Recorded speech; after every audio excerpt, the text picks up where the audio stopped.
News 18 ਦੇ doctor ਕੇ ਤਲਵਾਰ ਦਾ ਵੱਡਾ ਦਾਅਵਾ ਕੋਰੋਨਾ ਦੀ ਪੀਕ ਵੱਲ ਵੱਧ ਰਿਹਾ ਪੰਜਾਬ ਅਗਲੇ ਇੱਕ ਹਫ਼ਤੇ ਤੱਕ ਪੀਕ ਤੇ ਹੋ ਸਕਦਾ ਹੈ ਕੋਰੋਨਾ ਲੋਕ ਗੰਭੀਰਤਾ ਦੇ ਨਾਲ ਕਰਨ ਨਿਯਮਾਂ ਦਾ ਪਾਲਣ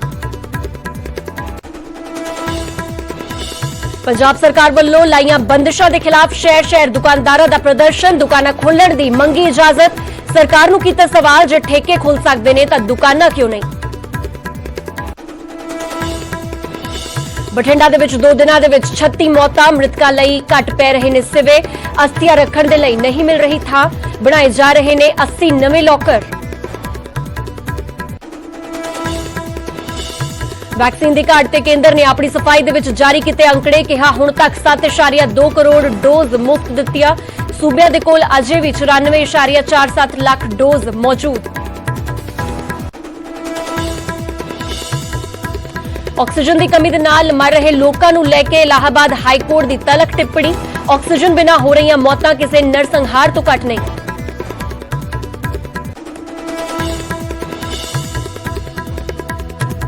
ਨਤੀਜਿਆਂ ਬਾਅਦ ਪੱਛਮੀ ਬੰਗਾਲ ਦੇ ਵਿੱਚ ਹੋਈ ਹਿੰਸਾ ਦੇ ਖਿਲਾਫ ਬੀਜੇਪੀ ਦਾ ਪ੍ਰਦਰਸ਼ਨ ਕੁਰੂਕਸ਼ੇਤਰ ਤੇ ਜਲੰਧਰ ਦੇ ਵਿੱਚ ਬੀਜੇਪੀ ਨੇ ਦਿੱਤਾ ਧਰਨਾ ਹਿੰਸਾ ਕਰਨ ਵਾਲਿਆਂ ਦੇ ਖਿਲਾਫ ਮੰਗੀ ਕਾਰਵਾਈ ਮਮਤਾ ਬੈਨਰਜੀ ਤੀਜੀ ਵਾਰ ਬੜੇ ਪੱਛਮੀ ਬੰਗਾਲ ਦੇ ਮੁੱਖ ਮੰਤਰੀ ਕੋਲਕਾਤਾ ਦੇ ਵਿੱਚ ਰਾਜ ਭਵਨ ਦੇ ਵਿੱਚ ਸਾਦੇ ਸਮਾਗਮ ਦੌਰਾਨ ਅਹੁਦੇ ਦੀ ਚੁੱਕੀ ਸੌ ਪ੍ਰਸ਼ਾਂਤ ਕਿਸ਼ੋਰ ਵੀ ਰਹੇ ਮੌਜੂਦ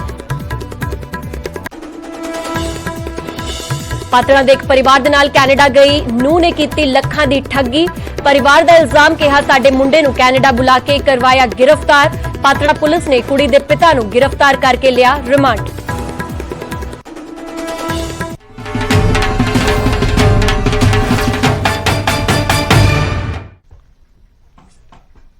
ਸਤਿ ਸ਼੍ਰੀ ਅਕਾਲ ਤੁਸੀਂ ਵੇਖ ਰਹੇ ਨਿਊਜ਼ 18 ਪੰਜਾਬ ਹਰਿਆਣਾ ਹਿਮਾਚਲ ਮੈਂ ਨਵਜੋਤ ਕੌਰ ਬੁਲੇਟਿਨ ਦੀ ਸ਼ੁਰੂਆਤ ਇੱਕ ਵੱਡੀ ਖਬਰ ਦੇ ਨਾਲ ਕਰਦੇ ਆ ਕੋਰੋਨਾ ਦੇ ਪੀਕ ਵੱਲ ਪੰਜਾਬ ਵਧ ਰਿਹਾ ਹੈ ਖਬਰ ਪੰਜਾਬ ਵਾਸੀਆਂ ਦੇ ਨਾਲ ਸਰੋਕਾਰ ਰੱਖਦੀ ਹੈ ਕਿਉਂਕਿ ਇਸ ਵੇਲੇ ਕੋਰੋਨਾ ਵਾਇਰਸ ਦਾ ਗ੍ਰਾਫ ਇੱਕ ਵਾਰ ਫਿਰ ਤੋਂ ਬਹੁਤ ਜ਼ਿਆਦਾ ਪੀਕ ਵੱਲ ਵਧਣਾ ਸ਼ੁਰੂ ਹੋ ਗਿਆ ਇੱਕ ਹਫ਼ਤੇ ਬਾਅਦ ਪੀਕ ਤੇ ਹੋਵੇਗਾ ਕੋਰੋਨਾ ਡਾਕਟਰ ਕੇ ਤਲਵਾਰ ਨੇ ਨਿਊਜ਼ 18 ਤੇ ਇਸ ਗੱਲ ਦਾ ਦਾਅਵਾ ਕੀਤਾ ਹੈ ਪੰਜਾਬ ਦੇ ਲਈ ਅਗਲੇ 2 ਹਫ਼ਤੇ ਮਹੱਤਵਪੂਰਨ ਨੇ ਲੋਕ ਪਾਬੰਦੀਆਂ ਦਾ ਪਾਲਣ ਕਰਨ ਡਾਕਟਰ ਤਲਵਾਰ ਵੱਲੋਂ ਇਹ ਹਦਾਇਤ ਵੀ ਦਿੱਤੀ ਗਈ ਹੈ ਲੋਕਾਂ ਵਾਸਤੇ ਨਿਯਮਾਂ ਦਾ ਪਾਲਣ ਨਾ ਕਰਨ ਤੇ ਸਖਤੀ ਜ਼ਰੂਰੀ ਕਰਨੀ ਹੋਵੇਗੀ ਔਰ ਦਿੱਲੀ ਵਰਗੇ ਹਾਲਾਤ ਹੋਏ ਤਾਂ ਵੀ ਸਾਡੀ ਪੂਰੀ ਤਿਆਰੀ ਹੈ ਡਾਕਟਰ ਕੇ ਤਲਵਾਰ ਵੱਲੋਂ ਇਹ ਗੱਲ ਕਹੀ ਗਈ ਹੈ ਤਾਂ ਡਾਕਟਰ ਕੇ ਤਲਵਾਰ ਕੋਵਿਡ ਰਿਵਿਊ ਮੀਟਿੰਗ ਦੇ ਵਿੱਚ ਵੀ ਅਹਿਮ ਭੂਮਿਕਾ ਨਿਭਾਉਂਦੇ ਰਹੇ ਨੇ ਹੁਣ ਤੱਕ ਜੋ ਵੀ तमाम ਫੈਸਲੇ ਲਏ ਗਏ ਨੇ ਉਹਨਾਂ ਦੀ ਪੂਰੀ ਗੱਲਬਾਤ ਉਹਨਾਂ ਦੇ ਨਾਲ ਕਰਨ ਤੋਂ ਬਾਅਦ ਉਹਨਾਂ ਦੇ ਸਲਾਹ ਮਸ਼ਵਰੇ ਤੋਂ ਬਾਅਦ ਉਹਨਾਂ ਦੇ ਨਾਲ ਹਰ ਗੱਲਬਾਤ ਕੀਤੀ ਜਾਂਦੀ ਹੈ ਔਰ ਉਸ ਤੋਂ ਬਾਅਦ ਕੋਈ ਵੀ ਫੈਸਲਾ ਲਾਗੂ ਕੀਤਾ ਜਾਂਦਾ ਹੈ ਸਿਹਤ ਸਲਾਹਕਾਰ ਵਜੋਂ ਇਸ ਵੇਲੇ ਕੰਮ ਕਰ ਰਹੇ ਨੇ ਕੈਪਟਨ ਸਰਕਾਰ ਦੇ ਨਾਲ ਤਾਂ ਕੋਰੋਨਾ ਦੇ ਪੀਕ ਵੱਲ ਵੱਧ ਰਿਹਾ ਹੈ ਪੰਜਾਬ ਇਹ ਇਸ ਗੱਲ ਦੀ ਪੁਸ਼ਟੀ ਉਹਨਾਂ ਵੱਲੋਂ ਕੀਤੀ ਗਈ ਹੈ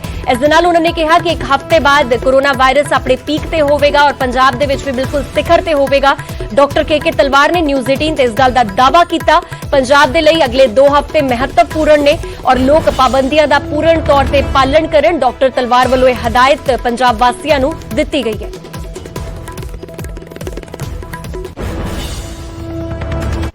जो भी हम साइंटिफिक जो प्रोजेक्शन देख रहे हैं तो उसमें लगता है कि ये जो पीक है ये अंदर अंदर खत्म हो जानी चाहिए पीक पे पहुंचना चाहिए वट एवर पीक आती है 7,000 के केसेस है हमारे कितने और बढ़ते हैं वील हैव टू सी जी उसके बाद बट हमें ये ध्यान रखना है कि जब ही हमारी फ्लैटन भी हो जाती है जो पिछले 2-3 हफ्ते के केसेस हैं हॉस्पिटल में वो आएंगे तो हॉस्पिटल के लिए हमें प्रिपरेशन रहनी पड़ेगी नेक्स्ट 4 वीक्स के लिए ऑलरेडी गवर्नमेंट ने थोड़ा कहा है अभी ये रेस्ट्रिक्ट करिए अपने आप को इस दायरे में रखिए इस लक्ष्मण रेखा के अंदर रखिए अगर लोग रखेंगे हमें शायद ज्यादा रिस्ट्रिक्शन ना करनी पड़े वो मुश्किल तभी आएगी अगर लोग इग्नोर करेंगे फिर ये थोड़ा और बढ़ेगी फिर हो भी सकता है बट एट द मोमेंट तो यही है कि जो ये रेस्ट्रिक्शन करी गई है इनको फॉलो किया जाए और हम ये कॉन्स्टेंटली रिव्यू होगा बहुत सारे इस समय पंजाब में खास तौर पर सोशल मीडिया पर यह बहुत बात हो रही है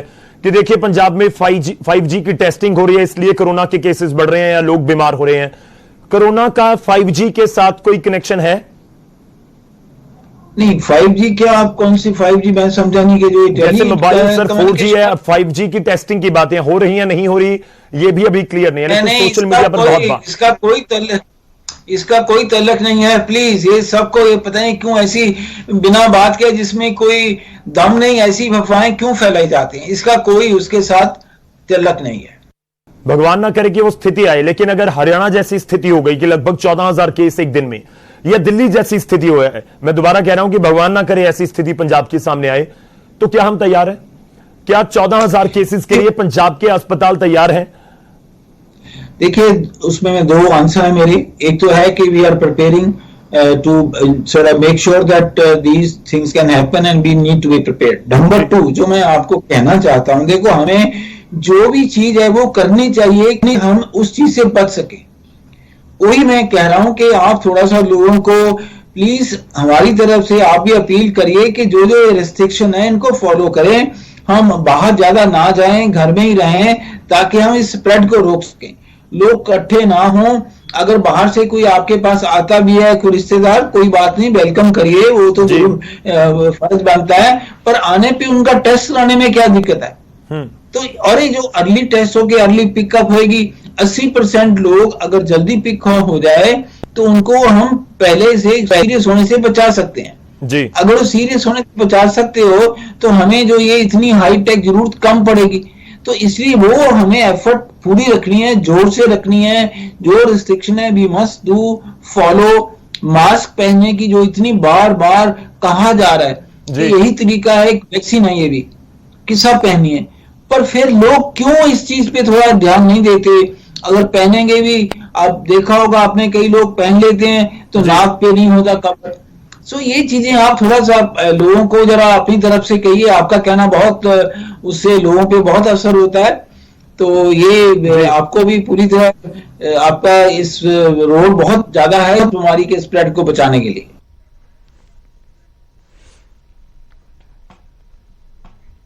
तो डॉक्टर के तलवार वालों चेतावनी दी गई है और पंजाब वासियों वास्ते चेतावनी है कि आने वाले हफ्ते बेहद संवेदनशील हो सकते हैं। आने वाले हफ्ते दे विच कोरोना वायरस अपने सिखरा ते होवेगा, पीक ते होवेगा। और हुण अगली खबर दा रुख कर दे जो कि उन्हां लोकां दे वास्ते जरूरी है जाननी जो लोग शराब पीण दे आदी ने। शराब पीण वालियां नूं भी डॉक्टर के तलवार ने चेतावनी दी है। उन्होंने कहा कि शराब पीण दे नाल इम्यूनिटी घट हुंदी है और वैक्सीन लवाउण वेले शराब दा सेवन हरगिज ना कीता जावे। 2 दिन पहला और 2 दिन बाद शराब बिल्कुल भी ना लई जावे। तो तुहानूं दस दी कि जो लोग शराब पीण दे आदी हुंदे ने या अक्सर रोज शराब पींदे ने तां उन्हां नूं भी डॉक्टर के तलवार ने चेतावनी दी है। तुहानूं दस दी कि डॉक्टर के तलवार इस वेले मुख सलाहकार वजों, सेहत सलाहकार वजों काम कर रहे हैं कैप्टन सरकार दे नाल। खास करके जो कोविड के हालात इस वेले पंजाब दे बने हुए ने उसनूं काबू करने वास्ते उन्हां वल्लों जो सलाह मशवरा दिता जांदा है इस वेले बेहद जरूरी भी है। तां डॉक्टर के तलवार ने ही चेतावनी दी है उन्हां लोकां वास्ते जो शराब पींदे ने कि इस वेले शराब का सेवन करना किसी भी हद तक सही नहीं है, क्योंकि इम्यूनिटी नूं बहुत हद तक शराब डैमेज करती है। और वैक्सीन लवाउण वेले तो शराब का सेवन बिल्कुल भी नहीं करना चाहिए। वैक्सीन लवाउण तो 2 दिन पहला ते लवाउण दे 2 दिन बाद वैक्सीन का सेवन हरगिज नहीं किया जाना चाहिए। और अगर आपको कोई इन्फेक्शन हुई है या होने वाली है, आपने किस तरह का कुछ ज्यादा ऐसा ड्रिंक किया है, it can affect your immunity जी। मेरा ये आपको, कई लोग कहते हैं नहीं जी इससे शायद वायरस मर जाता है, ये बिल्कुल गलत है। ऐसा कुछ नहीं है, रादर ये आपकी इम्यूनिटी को अफेक्ट करता है। ये तो आप साइंटिफिक डाटा है। अगर वैक्सीनेशन के लिए जाना है 2 दिन पहले ना ड्रिंक करिए और 2 दिन बाद ना करिए, सो दैट वैक्सीनेशन का जो बॉडी पे जो थोड़ा होना है अच्छा असर वो होना चाहिए।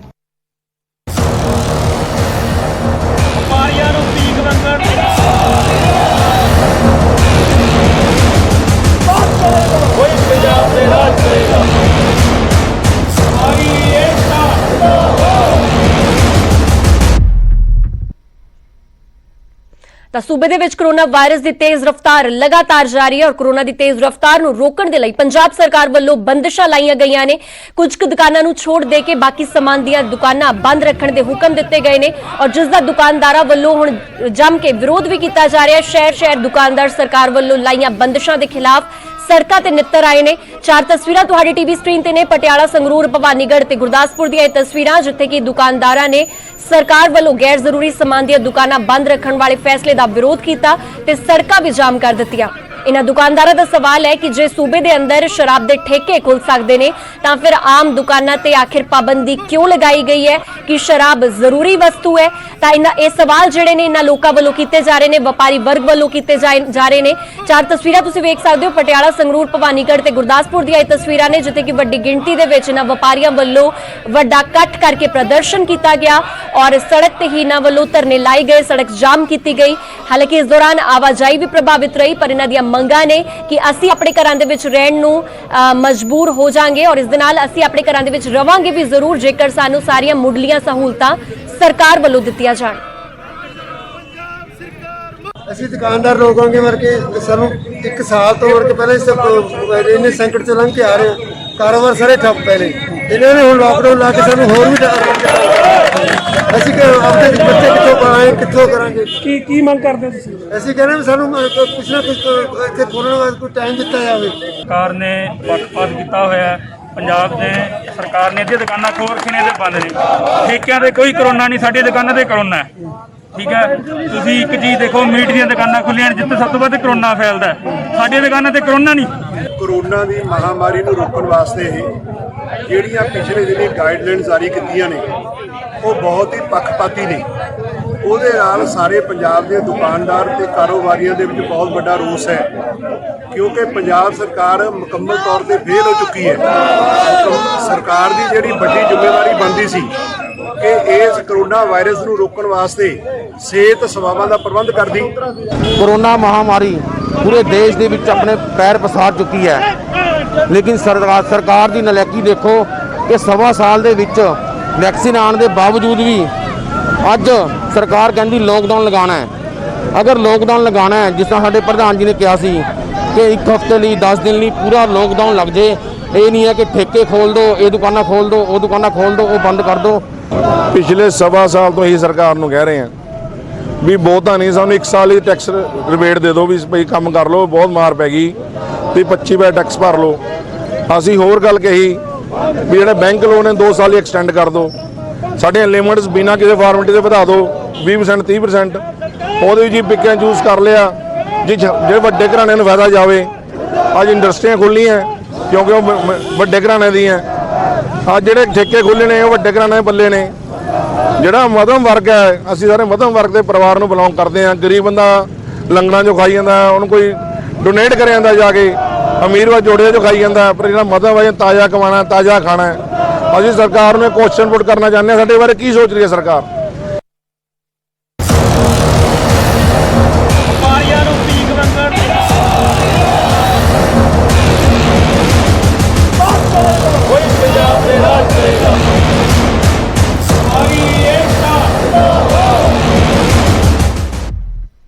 ਹੁਣ ਗੱਲ ਕਰਾਂਗੇ ਕੋਰੋਨਾ ਵੈਕਸੀਨ ਦੀ ਘਾਟ ਦੀਆਂ ਖਬਰਾਂ ਬਹੁਤ ਜ਼ਿਆਦਾ ਸਰਗਰਮ ਰਹੀਆਂ ਨੇ ਪਿਛਲੇ 2 ਹਫ਼ਤਿਆਂ ਦੇ ਵਿੱਚ, ਜਿਸ ਦਾ ਨੋਟਿਸ ਸੁਪਰੀਮ ਕੋਰਟ ਵੱਲੋਂ ਵੀ ਲਿਆ ਗਿਆ। ਵੈਕਸੀਨ ਦੀ ਘਾਟ ਦੀਆਂ ਖਬਰਾਂ ਤੇ ਹੁਣ ਕੇਂਦਰ ਦੀ ਸਫਾਈ ਵੀ ਸਾਹਮਣੇ ਆਈ।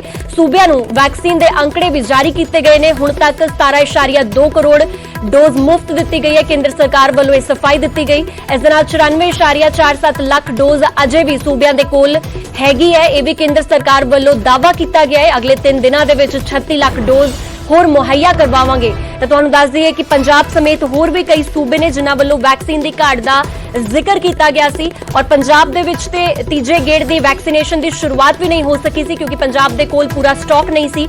ਔਰ ਹੁਣ ਕੇਂਦਰ ਸਰਕਾਰ ਵੱਲੋਂ ਇਸ ਮੁਤਲਕ ਇੱਕ ਸਫਾਈ ਵੀ ਦਿੱਤੀ ਗਈ ਹੈ ਔਰ ਅੰਕੜੇ ਵੀ ਜਾਰੀ ਕਰ ਦਿੱਤੇ ਗਏ ਨੇ। ਸੂਬਿਆਂ ਨੂੰ ਦਿੱਤੀ ਗਈ ਵੈਕਸੀਨ ਦੇ ਅੰਕੜੇ ਕੇਂਦਰ ਨੇ ਜਾਰੀ ਕੀਤੇ ਨੇ। ਹੁਣ ਤੱਕ 17.2 ਕਰੋੜ ਡੋਜ਼ ਮੁਫਤ ਦਿੱਤੀ ਜਾ ਚੁੱਕੀ ਹੈ। ਕੇਂਦਰ ਵੱਲੋਂ ਇਸ ਗੱਲ ਦਾ ਜ਼ਿਕਰ ਕੀਤਾ ਗਿਆ।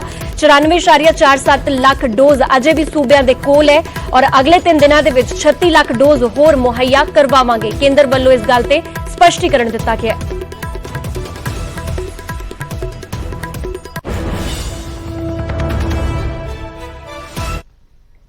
ਉਧਰ ਵੈਕਸੀਨ ਨੂੰ ਲੈ ਕੇ ਸਿਆਸਤ ਵੀ ਭਖਦੀ ਹੋਈ ਨਜ਼ਰ ਆ ਰਹੀ ਹੈ। ਕਾਂਗਰਸ ਸਾਂਸਦ ਮਨੀਸ਼ ਤਿਵਾੜੀ ਦਾ ਕੇਂਦਰ ਤੇ ਇਲਜ਼ਾਮ ਸੁਣਨ ਨੂੰ ਮਿਲਿਆ ਹੈ।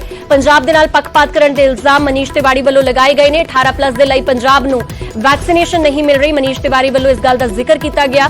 ਵੈਕਸੀਨ ਵੰਡ ਦੇ ਵਿੱਚ ਪੱਖਪਾਤ ਕਰ ਰਹੀ ਹੈ ਸਰਕਾਰ ਤੇ ਪੱਖਪਾਤ ਕਰਨ ਦੇ ਇਲਜ਼ਾਮ ਲਗਾਏ ਗਏ ਨੇ ਔਰ ਡਾਕਟਰ ਹਰਸ਼ਵਰਧਨ ਨੂੰ ਚਿੱਠੀ ਲਿਖ ਕੇ ਵਿਰੋਧ ਵੀ ਮਨੀਸ਼ ਤਿਵਾਰੀ ਵੱਲੋਂ ਜ਼ਾਹਿਰ ਕੀਤਾ ਗਿਆ। ਸਾਰੇ ਸੂਬਿਆਂ ਨੂੰ ਬਰਾਬਰ ਵੈਕਸੀਨ ਮੁਹੱਈਆ ਕਰਵਾਈ ਜਾਵੇ। ਤਿਵਾਰੀ ਵੱਲੋਂ ਆਪਣੀ ਚਿੱਠੀ ਦੇ ਵਿੱਚ ਇਸ ਗੱਲ ਦਾ ਜ਼ਿਕਰ ਕੀਤਾ ਗਿਆ ਹੈ। ਤਾਂ ਤੁਹਾਨੂੰ ਦੱਸ ਦਈਏ ਕਿ ਵੈਕਸੀਨੇਸ਼ਨ ਨੂੰ ਲੈ ਕੇ ਪੱਖਪਾਤ ਦੇ ਇਲਜ਼ਾਮ ਮਨੀਸ਼ ਤਿਵਾਰੀ ਵੱਲੋਂ ਲਗਾਏ ਗਏ ਨੇ ਔਰ ਇਸ ਮੁਤਲਕ ਉਹਨਾਂ ਵੱਲੋਂ ਡਾਕਟਰ ਹਰਸ਼ਵਰਧਨ ਜੋ ਕਿ ਕੇਂਦਰੀ ਸਿਹਤ ਮੰਤਰੀ ਨੇ ਉਹਨਾਂ ਨੂੰ ਇੱਕ चिट्ठी भी लिखी गई है। एक खत लिखा है हर्षवर्धन जी को, जिसमें मैंने साफ तौर पे ये कहा है कि जो 18 से 44 का एज ग्रुप है उसमें गुजरात में 1,61,000 लोगों को टीके लग चुके हैं और पंजाब में सिर्फ 908 लोगों को टीके लगे हैं 4 मई कल रात तक। और मैंने उनसे पूछा है कि ऐसा भेदभाव क्यों किया जा रहा है। हमने सेहत मंत्री से ये मांग की है कि सारे राज्यों को उचित और बराबर तरीके से टीके का वितरण होना चाहिए, जिससे सभी लोगों को जल्द से जल्द ये टीका लग सके।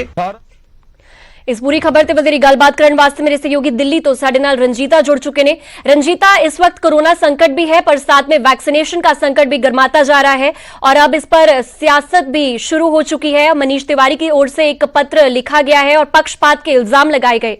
क्या कुछ और जानकारी? देखिए, निश्चित तौर पर नवजोत, केंद्रीय स्वास्थ्य मंत्री डॉक्टर हर्षवर्धन को कांग्रेस के सांसद मनीष तिवारी ने ये पत्र लिखा है और साफ तौर पर उन्होंने इस पत्र में जिक्र किया है कि किस तरह से जो बीजेपी शासित राज्य है या यूं कहें कि गैर कांग्रेसी शासित राज्य है उनको वैक्सीन ज्यादा मुहैया कराई जा रही है बजाबता कांग्रेस शासित राज्यों में, जिसको लेकर जो सीएम है कैप्टन अमरिंदर सिंह, उन्होंने भी केंद्र सरकार से बातचीत की है। उन्होंने कहा है कि जब तीसरे फेज के वैक्सीनेशन की शुरुआत सरकार की तरफ से कर दी गई है तो ऐसे में जो राज्य सरकारें हैं उनको उनकी जरूरत के हिसाब से वैक्सीन मिलना चाहिए और अपनी इसी मांग को लेकर मनीष तिवारी ने पंजाब की जनता के लिए वैक्सीन की मांग की है और इस पर स्वास्थ्य मंत्री को पत्र भी उन्होंने लिखा है। जी ठीक है रंजीता, फिलहाल शुक्रिया तमाम जानकारी के लिए। एक चिट्ठी लिखी गई है मनीष तिवारी वालों और ये कोई पहला वाकया नहीं है जो कि पक्षपात के इल्जाम केंद्र सरकार ते लगाए गए ने। इस तो पहला भी कई विधायकों वालों पक्षपात के इल्जाम केंद्र सरकार ते मड़े गए ने, खास करके वैक्सीनेशन नूं लेके।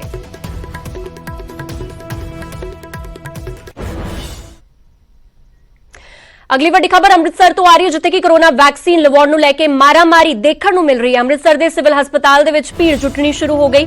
सोशल डिस्टेंसिंग दीआं धज्जियां साफ तौर ते उड़दियां होईयां नजर आईयां और वैक्सीन लवाउण दे लई लोकां दे विच हफड़ा दफड़ी भी नजर आई। ये भीड़ कोरोना नूं सद्दा दे रही है, जाहिर जी गल है। वड्डा सवाल कि इस तरह की हारेगा कोरोना, क्योंकि एक पासे ते कोरोना वैक्सीन की वरतों असीं कोरोना नूं हराउण वास्ते कर रहे हां कि इहदे नाल असीं अपने इम्यून सिस्टम नूं डेवलप कर सकीए, इम्यून सिस्टम वधा सकीए, पर जेकर कोरोना नूं वैक्सीन नूं लैण वास्ते इस तरह की मारामारी देखण नूं मिलेगी तो अजिहे हालातां दे विच आखिर कोरोना नूं किस तरह हराया जाएगा, क्योंकि तस्वीरां आप बयान कर रही ने कि किस तरह मारामारी जारी है।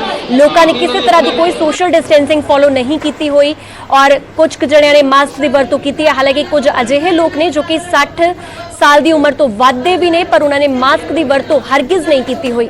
तो अजिहे हालातां दे विच सब तो वड्डा सवाल है कि कोरोना किस तरह हारेगा और किस तरह लोग एक्टिव होंदे हुए नजर आएंगे, किस तरह लोग अपनी लापरवाही छड्डणगे और जेकर अजिही लापरवाही जारी रही तो किस तरह कोरोना ते मात पाई जाएगी, बहुत बड़ा सवाल है। इस पूरी खबर ते वधेरी गलबात करने वास्ते मेरे सहयोगी अमित शर्मा साडे नाल अमृतसर तो जुड़ चुके ने। अमित, की कुछ तस्वीरां सामने आईयां ने, तुसी खुद ग्राउंड रिपोर्ट कीती होवेगी और तस्वीरां भी तुसी कैप्चर कीतियां होणगियां, किस तरह की मारामारी नजर आ रही है और जिस तरह की वैक्सीनेशन प्रक्रिया इस वेले शुरू हो गई है, किहड़ा वर्ग सब तो वध इस वेले वैक्सीनेशन ले रहा है?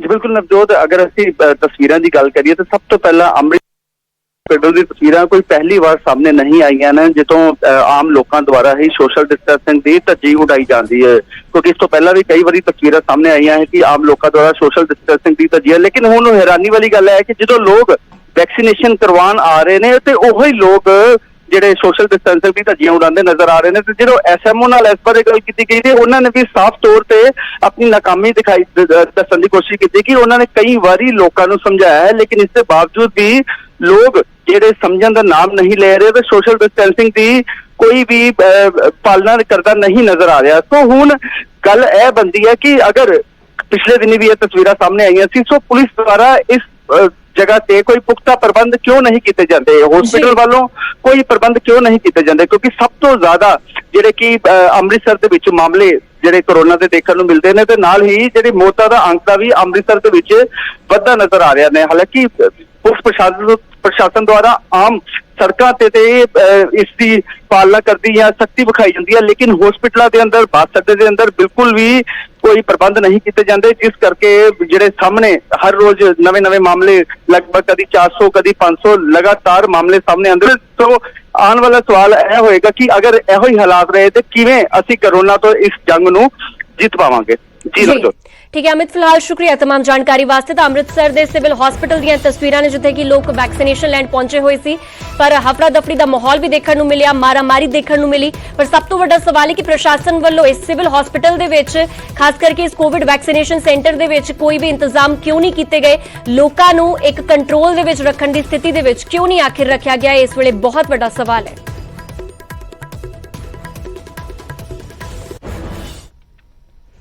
ਹੁਣ ਅੱਗੇ ਵਧਦੇ ਵੱਡੀ ਖਬਰ ਨਵਜੋਤ ਕੌਰ ਸਿੱਧੂ ਦੇ ਨਾਲ ਜੁੜੀ ਹੋਈ ਹੈ। ਕੋਰੋਨਾ ਕਾਲ ਦੇ ਵਿੱਚ ਮੁੜ ਤੋਂ ਡਾਕਟਰੀ ਕਰਨ ਨੂੰ ਮੈਡਮ ਸਿੱਧੂ ਤਿਆਰ ਨਜ਼ਰ ਆ ਰਹੇ ਨੇ।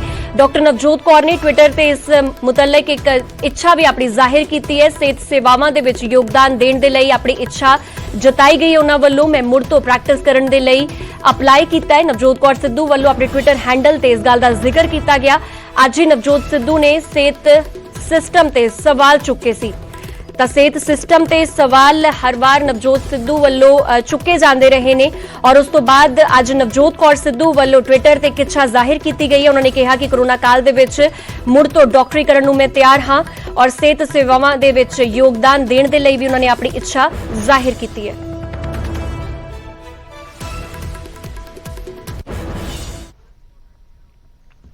ਹੁਣ ਇੱਕ ਹੋਰ ਵੱਡੀ ਖਬਰ ਦਾ ਰੁਖ ਕਰਦੇ ਕੇਂਦਰ ਦੀ ਪਟੀਸ਼ਨ ਤੇ ਸੁਪਰੀਮ ਕੋਰਟ ਦੇ ਵਿੱਚ ਸੁਣਵਾਈ ਹੋਈ ਹੈ। ਆਕਸੀਜਨ ਸੰਕਟ ਤੇ ਸੁਪਰੀਮ ਕੋਰਟ ਦੇ ਵਿੱਚ ਸੁਣਵਾਈ ਹੋ ਚੁੱਕੀ ਹੈ। ਸਪਲਾਈ ਤੇ ਡਿਮਾਂਡ ਦੇ ਪੂਰੇ ਪ੍ਰਕਿਰਿਆ ਨੂੰ ਲੈ ਕੇ ਕੇਂਦਰ ਸਰਕਾਰ ਵੱਲੋਂ ਕੇਂਦਰ ਸਰਕਾਰ ਕੋਰਟ ਵੱਲੋਂ ਇਸ ਗੱਲ ਦਾ ਜ਼ਿਕਰ ਕੀਤਾ ਗਿਆ। ਦਿੱਲੀ ਦੇ ਵਿੱਚ ਲੋਕ ਆਕਸੀਜਨ ਦੇ ਲਈ ਭਟਕ ਰਹੇ ਨੇ। ਸੁਪਰੀਮ ਕੋਰਟ ਵੱਲੋਂ ਫਟਕਾਰ ਵੀ ਲਗਾਈ ਗਈ ਸੀ ਔਰ ਆਕਸੀਜਨ ਦੀ ਕਮੀ ਦੇ ਨਾਲ ਲੋਕਾਂ ਦੀ ਮੌਤ ਹੋ ਰਹੀ ਹੈ। ਸੁਪਰੀਮ ਕੋਰਟ ਵੱਲੋਂ ਇਸ ਗੱਲ ਦਾ ਵੀ ਜ਼ਿਕਰ ਕੀਤਾ ਗਿਆ। ਕੇਂਦਰ ਦੱਸੇ ਕਿ ਆਕਸੀਜਨ ਦੀ ਕਮੀ ਆਖਿਰ ਕਿਵੇਂ ਪੂਰੀ ਹੋਵੇਗੀ। ਹਾਈ ਕੋਰਟ ਦੇ ਨੋਟਿਸ ਨੂੰ ਕੇਂਦਰ ਸਰਕਾਰ ਨੇ ਚੁਣੌਤੀ ਦਿੱਤੀ ਸੀ ਔਰ ਦਿੱਲੀ ਹਾਈ ਕੋਰਟ ਨੇ ਕੱਲ ਜਾਰੀ ਕੀਤਾ ਸੀ ਹੁਕਮ। ਅਦੁਲੀ ਦਾ ਨੋਟਿਸ ਸੁਪਰੀਮ ਕੋਰਟ ਨੇ ਕੇਂਦਰ ਨੂੰ ਕਿਹਾ ਔਰ ਇਸ ਦੇ ਨਾਲ ਨਿਰਦੇਸ਼ਾਂ ਦੀ ਪਾਲਣਾ ਕਰੋ ਨਹੀਂ ਤਾਂ ਹੁਕਮ ਅਦੁਲੀ ਚੱਲੋ। ਸੁਪਰੀਮ ਕੋਰਟ ਵੱਲੋਂ ਇਸ ਗੱਲ ਦਾ ਵੀ ਜ਼ਿਕਰ ਆਪਣੀ ਫਟਕਾਰ ਦੌਰਾਨ ਕੀਤਾ ਗਿਆ ਹੈ। ਤਾਂ ਸੁਪਰੀਮ ਕੋਰਟ ਦੇ ਵਿੱਚ ਕੇਂਦਰ ਦੀ ਪਟੀਸ਼ਨ ਤੇ ਸੁਣਵਾਈ ਹੋ ਚੁੱਕੀ ਹੈ ਔਰ ਆਕਸੀਜਨ ਸੰਕਟ ਤੇ ਸੁਪਰੀਮ ਕੋਰਟ ਦੇ ਵਿੱਚ ਸੁਣਵਾਈ ਹੋਈ ਹੈ।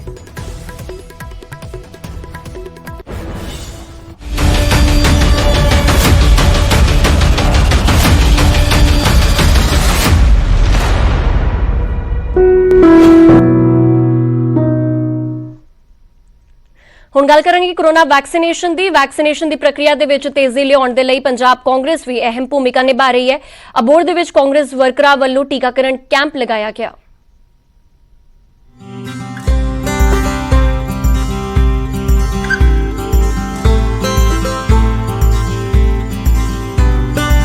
ਕੋਰੋਨਾ ਮਹਾਮਾਰੀ ਨੂੰ ਮਾਤ ਦੇਣ ਦੇ ਲਈ ਦੇਸ਼ ਭਰ 'ਚ ਵੈਕਸੀਨੇਸ਼ਨ ਦੀ ਪ੍ਰਕਿਰਿਆ ਜ਼ੋਰਾਂ ਤੇ ਹੈ। 45 ਸਾਲ ਤੋਂ ਵੱਧ ਉਮਰ ਦੇ ਲੋਕਾਂ ਨੂੰ ਤਾਂ ਵੈਕਸੀਨ ਲੱਗ ਹੀ ਰਹੀ ਸੀ। ਹੁਣ 1 ਮਈ ਤੋਂ 18 ਸਾਲ ਤੋਂ ਵੱਧ ਉਮਰ ਦੇ ਨੌਜਵਾਨਾਂ ਨੂੰ ਵੀ ਵੈਕਸੀਨ ਲੱਗਣੀ ਸ਼ੁਰੂ ਹੋ ਗਈ ਹੈ। ਲੋਕਾਂ ਨੂੰ ਵੈਕਸੀਨ ਪ੍ਰਤੀ ਜਾਗਰੂਕ ਕਰਨ ਦੇ ਲਈ ਜਿੱਥੇ ਪ੍ਰਸ਼ਾਸਨ ਆਪਣੇ ਪੱਧਰ ਤੇ ਜ਼ੋਰ ਲਗਾ ਰਿਹਾ ਹੈ, ਉੱਥੇ ਹੀ ਪੰਜਾਬ ਕਾਂਗਰਸ ਨੇ ਵੀ ਚੰਗੀ ਪਹਿਲ ਕੀਤੀ ਹੈ। ਪੰਜਾਬ ਕਾਂਗਰਸ ਵੱਲੋਂ ਕੋਵਿਡ ਮਰੀਜ਼ਾਂ ਦੇ ਲਈ ਹੈਲਪਲਾਈਨ ਸ਼ੁਰੂ ਕੀਤੀ ਗਈ ਹੈ। ਪਾਰਟੀ ਪ੍ਰਧਾਨ ਸੁਨੀਲ ਜਾਖੜ ਅਤੇ ਸਿਹਤ ਮੰਤਰੀ ਬਲਬੀਰ ਸਿੱਧੂ ਵੱਲੋਂ ਇਹ ਹੈਲਪਲਾਈਨ ਸ਼ੁਰੂ ਕੀਤੀ ਗਈ ਜੋ 24 ਘੰਟੇ ਚੱਲੇਗੀ। ਇਸ ਤੋਂ ਇਲਾਵਾ ਸੁਨੀਲ ਜਾਖੜ ਵੱਲੋਂ ਪਾਰਟੀ ਵਰਕਰਾਂ ਨੂੰ ਆਪਣੇ ਪੱਧਰ ਤੇ ਲੋਕਾਂ ਨੂੰ ਵੈਕਸੀਨੇਸ਼ਨ ਦੇ ਲਈ ਜਾਗਰੂਕ ਕਰਨ ਦੀ ਵੀ ਅਪੀਲ ਕੀਤੀ ਗਈ ਹੈ। ਇਸ ਦੇ ਤਹਿਤ ਅਬੋਹਰ 'ਚ ਪਾਰਟੀ ਵਰਕਰਾਂ ਵੱਲੋਂ ਵੈਕਸੀਨੇਸ਼ਨ ਕੈਂਪ ਲਗਾਇਆ ਗਿਆ। ਇਸ ਦੌਰਾਨ 230 ਲੋਕਾਂ ਨੂੰ ਟੀਕਾ ਲੱਗਾ। ਅਬੋਹਰ ਦੇ ਹਲਕਾ ਇੰਚਾਰਜ ਅਤੇ ਸੁਨੀਲ ਜਾਖੜ ਦੇ ਭਤੀਜੇ ਸੰਦੀਪ ਜਾਖੜ ਨੇ ਕਿਹਾ ਕਿ ਸਾਨੂੰ ਹਰ ਹਾਲ 'ਚ ਦੇਸ਼ ਨੂੰ ਕੋਰੋਨਾ ਮੁਕਤ ਕਰਨਾ ਹੈ। ਸਰਕਾਰ ਨੂੰ ਵੀ, ਪੰਜਾਬ ਸਰਕਾਰ ਨੂੰ ਅਸੀਂ ਵੀ ਆਰ ਅਵੇਲੇਬਲ, ਆਪਣੀ ਅਬੋਹਰ ਆਪਣੀ ਆਬਾ ਦੇ ਕਾਂਗਰਸ ਪਾਰਟੀ ਦੇ ਵੋਲੰਟੀਅਰਸ ਵੀ ਆਰ ਦੇਅਰ ਸਰਕਾਰ ਦੇ ਲਈ ਅਸੀਂ ਕਿਉਂਕਿ ਇਸ ਤੋਂ ਪੁੰਨ ਦਾ ਕੰਮ ਨਹੀਂ ਹੋ ਸਕਦਾ। ਐਂਡ ਮੈਂ ਸਾਰਿਆਂ ਨੂੰ ਆ ਵੀ ਰਿਕੁਐਸਟ ਕਰੂੰਗਾ ਵੀ ਮਾਸਕ ਜ਼ਰੂਰ ਲਾ ਕੇ ਰੱਖੋ ਤੇ ਸਰਕਾਰ ਦੇ ਜਿੰਨੇ ਵੀ ਉਹਨਾਂ ਦੇ ਜਿਹੜੇ ਹੁਣ ਲੋਕਡਾਊਨ ਸੈਟਰਡੇ ਸੰਡੇ ਉਹਨਾਂ ਨੇ ਬੰਦ ਦਾ ਐਲਾਨ ਕੀਤਾ ਉਹਦਾ ਪਾਲਨ ਕਰੋ, ਕਿਉਂਕਿ ਆਪਣੀ ਸੇਫਟੀ ਵਾਸਤੇ, ਕਿਉਂਕਿ ਇਹਦੀ ਕੋਵਿਡ ਦੀ ਚੇਨ ਤੋੜਨੀ ਬਹੁਤ ਜ਼ਰੂਰੀ ਹੈ। ਦੇਸ਼ ਨੂੰ ਕੋਰੋਨਾ ਮੁਕਤ ਕਰਨ ਦੇ ਲਈ ਇਸ ਦੀ ਚੇਨ ਨੂੰ ਤੋੜਨਾ ਬਹੁਤ ਜ਼ਰੂਰੀ ਹੈ ਅਤੇ ਇਹ 100% ਵੈਕਸੀਨੇਸ਼ਨ ਦੇ ਨਾਲ ਹੀ ਸੰਭਵ ਹੋ ਸਕਦਾ। ਦੇਸ਼ 'ਚ ਤੇਜ਼ੀ ਨਾਲ ਵੈਕਸੀਨੇਸ਼ਨ ਹੋ ਰਿਹਾ ਹੈ ਅਤੇ ਪੂਰੀ ਉਮੀਦ ਹੈ ਕਿ ਜਲਦ ਕੋਰੋਨਾ ਤੋਂ ਨਿਜਾਤ ਮਿਲੇਗੀ। Bureau report, news 18। ਉਧਰ ਕੋਵਿਡ-19 ਮਹਾਮਾਰੀ ਨੇ ਆਪਸੀ ਨਿਰਭਰਤਾ ਦੀ ਭਾਵਨਾ ਨੂੰ ਮਜ਼ਬੂਤ ਕੀਤਾ ਹੈ, ਜਿਸ ਦੇ ਨਾਲ ਪੂਰਾ ਦੇਸ਼ ਇਸ ਮੁਸੀਬਤ ਦਾ ਇਕਜੁੱਟ ਹੋ ਕੇ ਮੁਕਾਬਲਾ ਕਰ ਸਕੇ। ਵੈਕਸੀਨੇਸ਼ਨ ਦੇ ਐਲਾਨ ਤੋਂ ਬਾਅਦ ਜ਼ਰੂਰਤ ਹੋਵੇਗੀ ਕਿ ਅਸੀਂ ਆਪਣਾ ਮੋਹਰੀ ਯੋਗਦਾਨ ਦਈਏ, ਜਿਸ ਦੇ ਨਾਲ ਅਸੀਂ ਇੱਕੋ ਸਮੇਂ ਵਾਇਰਸ ਨੂੰ ਹਰਾਉਣ ਵੱਲ ਕਦਮ ਵਧਾ ਸਕੀਏ ਅਤੇ ਨੈਟਵਰਕ 18 ਇਸ ਮੁਹਿੰਮ ਦੇ ਵਿੱਚ ਹਰ ਕਦਮ ਤੇ ਤੁਹਾਡੇ ਨਾਲ ਹੋਵੇਗਾ। ਜਦ ਤੱਕ ਸਾਰੇ ਸੁਰੱਖਿਅਤ ਨਹੀਂ ਹੁੰਦੇ, ਉਦ ਤੱਕ ਕੋਈ ਸੁਰੱਖਿਅਤ ਨਹੀਂ ਹੋਵੇਗਾ। ਇਸ ਸੋਚ ਦੇ ਆਧਾਰ ਤੇ ਕੈਂਪੇਨ ਸੰਜੀਵਨੀ ਦਾ ਉਦੇਸ਼ ਇਹ ਸੁਨਿਸ਼ਚਿਤ ਕਰਨਾ ਹੈ ਕਿ ਵੈਕਸੀਨ ਪਾਉਣਾ ਸਾਰੇ ਭਾਰਤੀਆਂ ਦਾ ਅਧਿਕਾਰ ਹੈ।